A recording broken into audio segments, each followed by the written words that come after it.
Pipila ka mga residente sa usa ka barangay sa Cagayan de Oro City ang nialma na tungod sa kalangan kuno sa paghatag og ayuda ngadto kanila.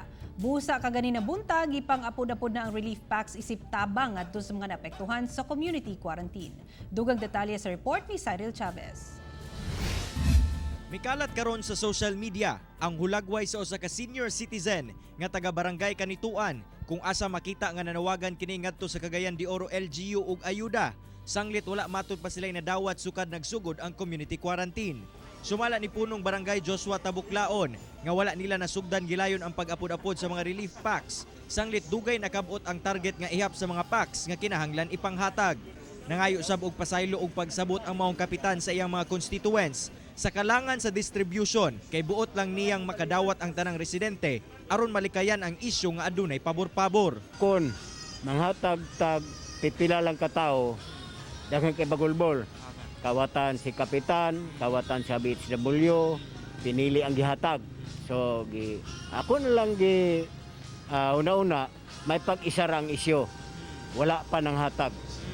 So managibuhat ato karon kay na buntag sugod nakita 12 ka gamit tanan suna dungan og hatag tanan. Busa kaganinang buntag sobra 6,000 relief packs nga dunay 5 ka kilo nga bugas, siyam ka mga assorted canned goods ug mga noodles ang gipang apod-apod sa mga residente sa barangay. Sagad nakadawat ang mga vulnerable sector o kadtong mga pamilyang labing nanginahanglan sa maong ayuda. Daghan kay salamat sa mga hinabang nga among nadawat tungod aning nahigaguman aton nga katalagman. Salamat sa kita ang atong gobyerno, wala nagpasagad sa mga tao nga nanginahanglan kay tanan man kita ni napektahan. Makaginaw-ginawa gid mi daghang kay salamat sa atong presidente nga nikuan gid sa ato ni hatag og ayuda sa mga katawhan.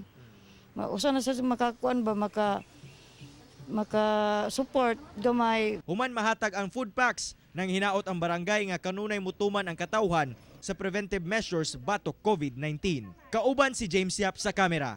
Ako si Cyril Chavez para sa One Mindanao.